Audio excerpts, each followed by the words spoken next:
ফুটবলটা আমরা যে যে দৃষ্টিকোণ থেকে দেখি না কেন, যার সমর্থন করে দেখি না কেন, আগামীকাল সকালটা আমাদের জন্য একাধারে একটু বেদনার একটা সকাল হবে, একাধারে খুব আনন্দের একটা সকাল হবে। মানে যতই অপছন্দ করেন পছন্দ করেন, এই পৃথিবীর ইতিহাসের অন্যতম সেরা দুজন ফুটবলার কালকে মুখোমুখি হবেন এবং একজন তার জীবনের শেষ বিশ্বকাপ ম্যাচ মাঠে নামবেন কালকে।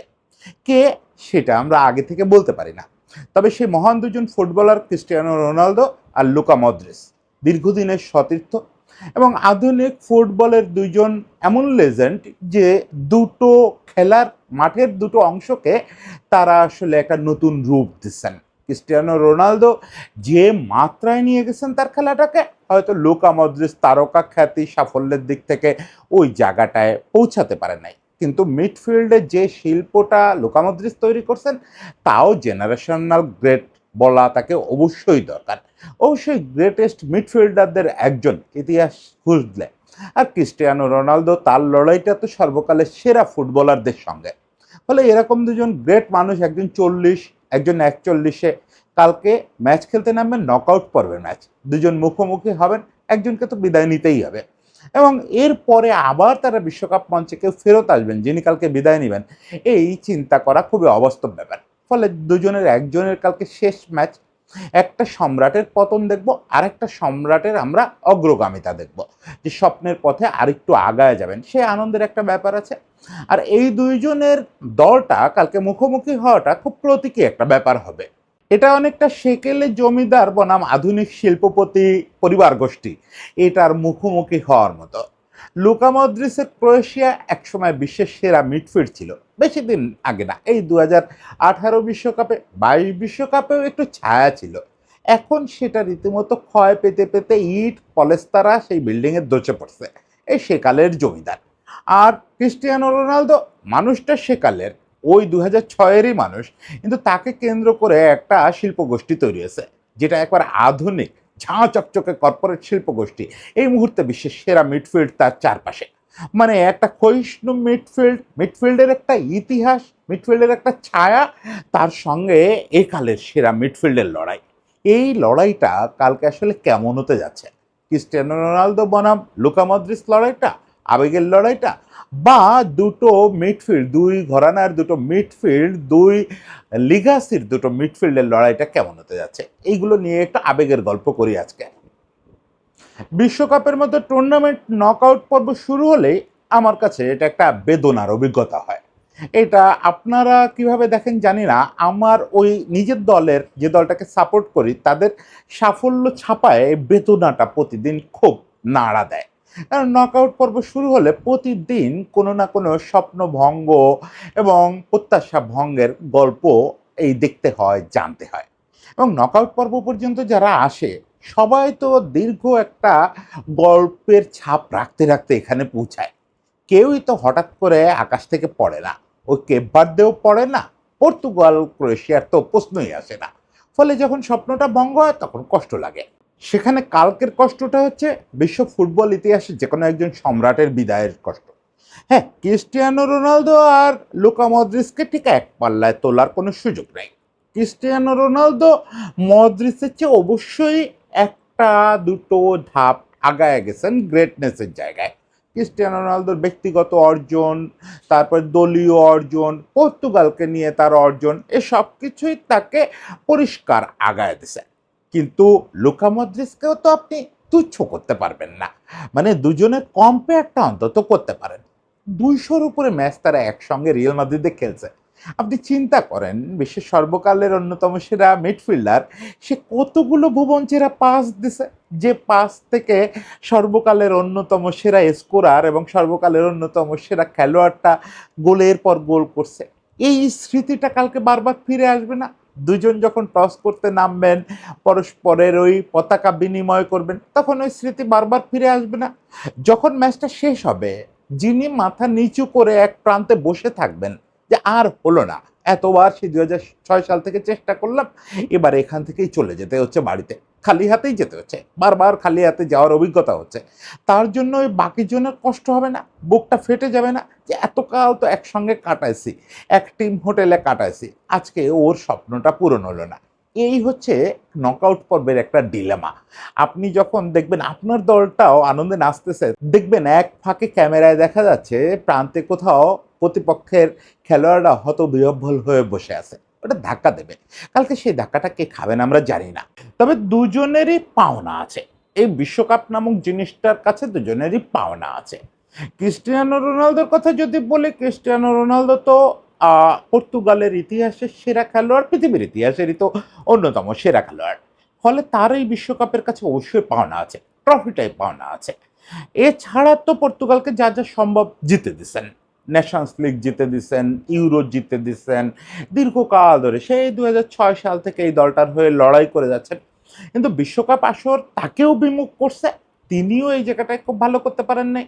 গত দুটো বিশ্বকাপ অন্তত 18 পর থেকে একটা গোল্ডেন টিম নিয়ে আসতেছেন, তো রেজাল্টও হচ্ছে না। এখনো পর্যন্ত পর্তুগাল জ্বলে উঠতে পারে নাই, যে ভয়াবহ স্কোয়াড নিয়ে তারা আসে। ফলে তার প্রচণ্ড পাওনা আছে, কালকের ম্যাচে জয় পাওনা আছে, সেমিফাইনাল ফাইনালে জয় পাওনা আছে। খুব ব্যক্তিগত নিরপেক্ষভাবে দেখলে আপনাকে স্বীকার করতেই হবে ক্রিস্টিয়ানো রোনালদোর কাছে ফুটবলের যে ঋণ, তাতে একটা বিশ্বকাপ ট্রফি তার অবশ্যই পাওনা। এখন সেই পাওনাটা রোনালদোর পক্ষে খুব সম্ভব। এই পর্তুগাল টিমটা যে মুহূর্তে পরস্পরের সঙ্গে ওই বোঝাপড়াটা তৈরি হবে, সেই মুহূর্তে তারা বিশ্বকাপের সবচেয়ে বড় দাবিদারদের একজন হয়ে যাবে। এখনো পর্যন্ত আপনার মনে হচ্ছে যে পর্তুগাল হয়তো রেসে নাই, কিন্তু এইটা আসলে ওই যে ক্রিকেটে একটা কথা বলে না, জাস্ট ওয়ান ইনিংস, একটা ইনিংসের অপেক্ষা। একটা ভালো ইনিংস করে দিতে পারে ওই ব্যাপারটা, যে আমি আমার সেরা ফর্মে চলে আসলাম। রোনালদোর সঙ্গে যে দলটা এবং রোনালদোর ব্যক্তিগত দক্ষতা যা, তাতে এই দলটা ক্লিক করা মাত্রই সেরার দাবিদার হয়ে যাবে।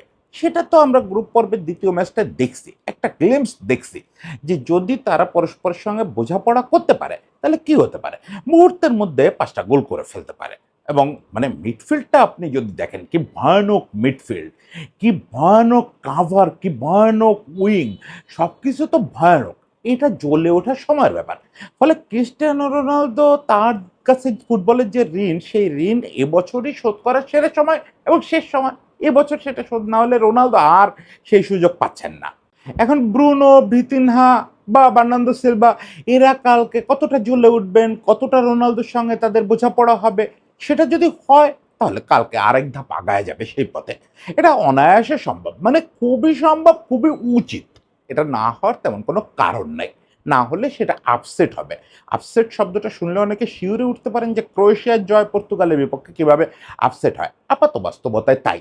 এই দুটো দলের যে নামের ওজন, যে পটেনশিয়াল, তাতে ক্রোয়েশিয়ার এখন যে অবস্থা, পর্তুগালের বিপক্ষে জিততে হলে আপসেট করতে হবে। ওই ক্রোয়েশিয়ার কথা বলি, উল্টো দিকে মদ্রিসের কাছেও তো ফুটবলের ঋণ আছে। মদ্রিস কিন্তু ওই জিনিসটা কাছাকাছি চলে গেছিলেন, ওই ঋণটা ফুটবল প্রায় পরিশোধ করে ফেলছিল। 2018 বিশ্বকাপে ফাইনালে চলে গেলেন, চ্যাম্পিয়ন হলেন।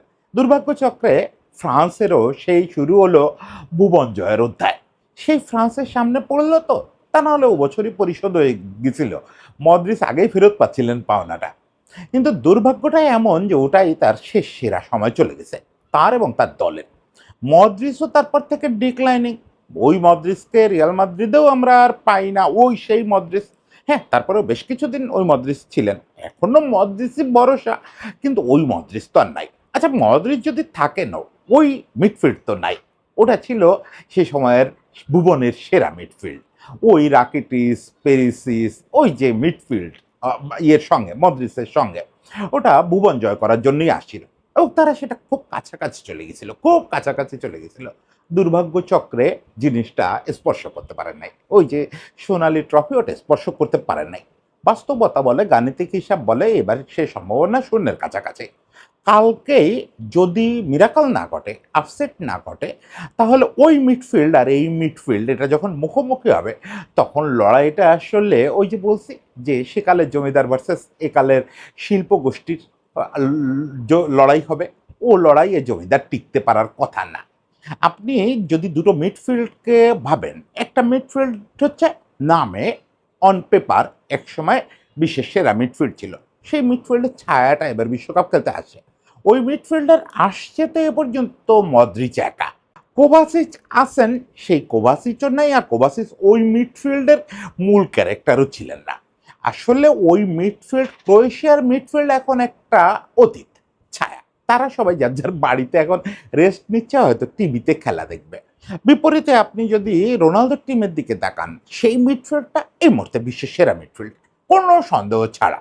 যে মিডফিল্ডে ব্রুনো, ভিতিনহা আর বার্নার্দো সিলভা দাঁড়ানো থাকে, ওই মিডফিল্ড আপনার সেরা নাকি এটা নিয়ে আলোচনা করতে গেলে আমার মনে হয় লোকজন আমার এসে পিটাবে যে তুমি মিডফিল্ড চিনো মিয়া।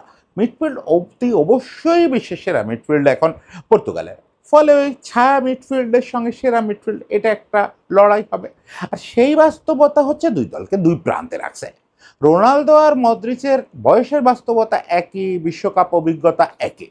দুজনই 2006-এ শুরু করছিলেন। মদ্রিচের একটা দুর্ভাগ্য, 2010 বিশ্বকাপটা ক্রোয়েশিয়া বাছাই পর্ব পার হতে পারে নাই, ফলে তার বিশ্বকাপ সংখ্যা হচ্ছে 5টা এবার মিলায়। সেখানে রোনালদোর 6টা, কিন্তু এই স্প্যান একই, 2006 থেকে 2026, 20 বছরের স্প্যান ধরে তারা বিশ্বকাপে লড়াই করতেছেন, ইন্টারন্যাশনাল ফুটবলের লড়াই করতেছেন। এর ভিতরে লম্বা সময় তো একসঙ্গে রিয়াল মাদ্রিদের হয়ে লড়ছেন।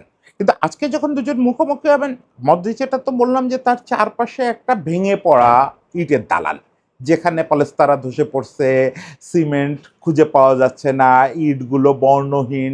কিন্তু রোনালদোর সুবিধা হচ্ছে তিনি প্রাচীন, তিনি অভিজ্ঞ, সময়ের সঙ্গে তার ধার কোথাও বাড়ছে কোথাও কমছে, ওই অ্যাজ লাইক অ্যাজ মদ্রিচ। সময় অনেক কিছু কেড়ে নেয়, আবার অনেক কিছু দেয়।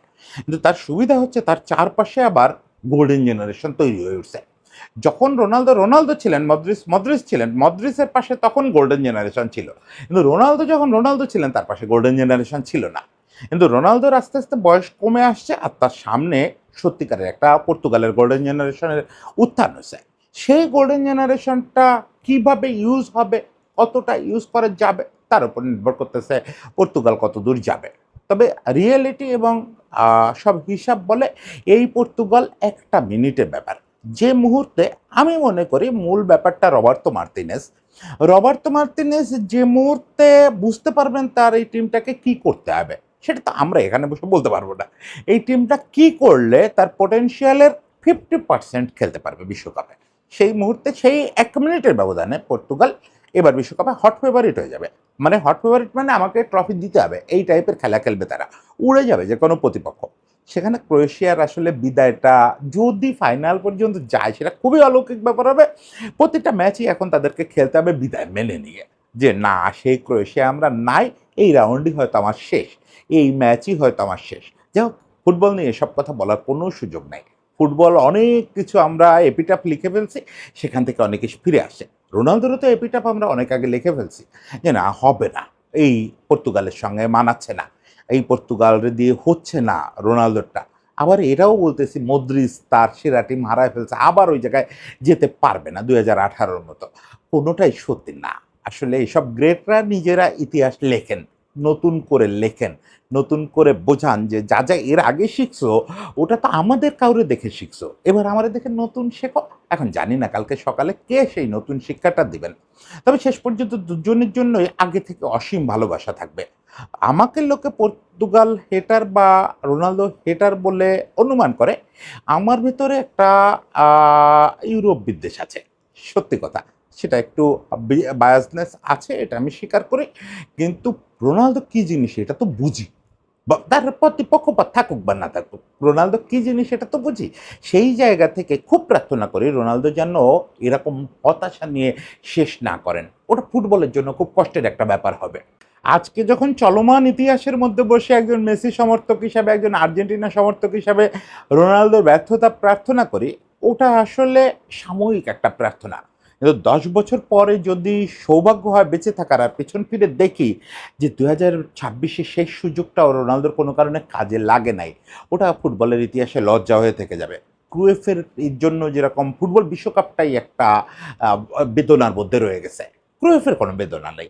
রোনালদো যদি কালকে বিদায় নেন, সেমিফাইনালে বিদায় নেন, ফাইনালে বিদায় নেন, রোনালদোর খুব বিরাট ক্ষয়ক্ষতি হয়ে যাবে, এটা আমি বিশ্বাস করি না। ফুটবল ইতিহাসে তার যে জায়গা প্রাপ্য, সে জায়গায় তিনি থাকবেন। কিন্তু বিশ্বকাপের একটা বেদনা রয়ে যাবে, যে বিশ্বকাপ ট্রফিতে কি CR7 শব্দটা লেখা নাই। ক্রুয়েফ যেরকম লেখা নাই, ডি স্টেফানো যেরকম লেখা নাই, জর্জ বেস্ট লেখা নাই, সক্রেটিস লেখা নাই, কত কি লেখা নাই। এগুলো ফুটবলের বেদনা। এই বেদনায় রোনালদোর নামটা দেখতে চাই না। সেই প্রার্থনা থাকলে সবার জন্য শুভেচ্ছা।